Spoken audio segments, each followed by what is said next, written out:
Robert Glasner has had dinner with Chairman Steve Parish this week after his comments following last weekend's defeat, from which he makes 3 changes. Goalkeeper Dean Henderson is the new Palace captain after the departure of Mark Gay. In defence, JD Convo comes in to replace Gay and has a big gap to fill. Jefferson Lerma moves forward into his natural midfield role. Daniel Munoz also makes a welcome return, having missed nearly 2 months of action due to a knee injury.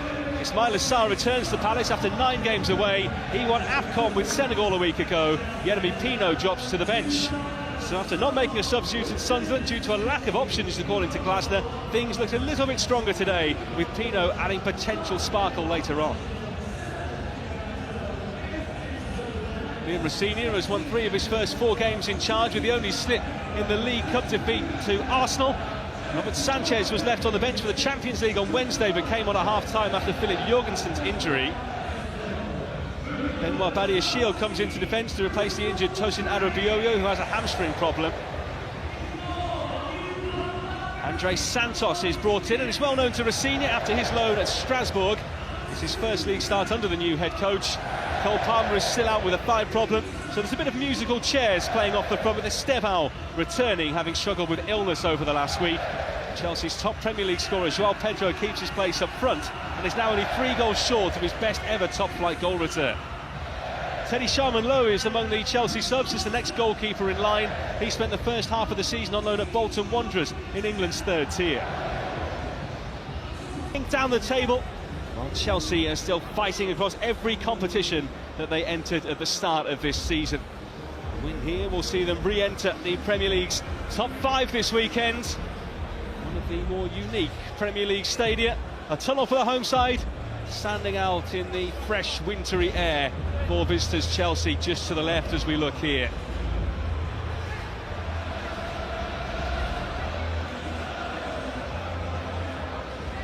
It is a bitterly cold day. The officials waiting for the signal. And a fist pump there for the assistant referee Scott Ledger, who's getting himself psyched up for this one. Chelsea with back-to-back clean sheets in the Champions League and against Brentford last week. How will they fare here at Selhurst, where Palace have won just twice so far this season, and it hasn't been the often mentioned tough place to go.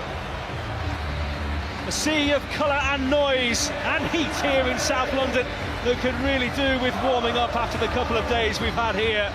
Stars everywhere you look on the field for this one, as Crystal Palace prepare to take on Chelsea. One of the early starts here in the Premier League this afternoon. Football is set to commence.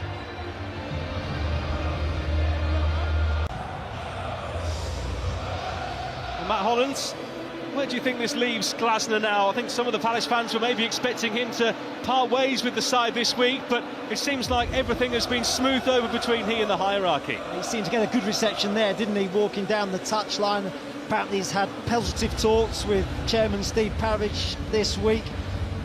So hopefully, from his perspective, he'll see it through to the end of the season and try and get Palace up the table.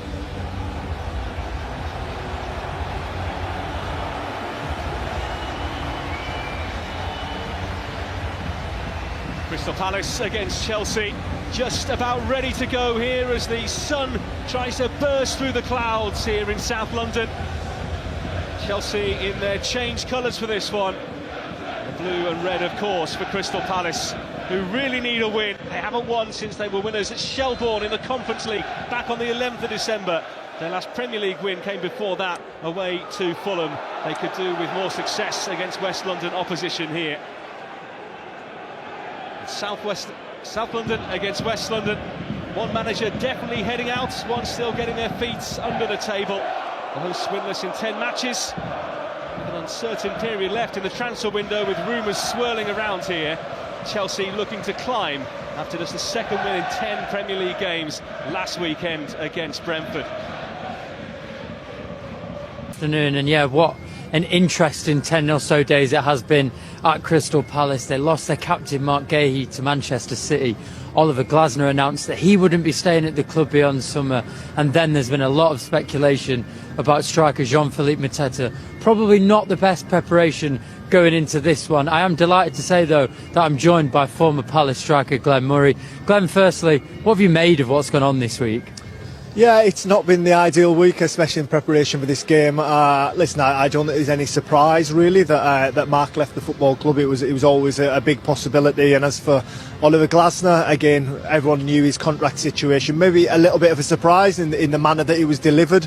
But I think there was probably a realisation that he was going to leave at the end of the season.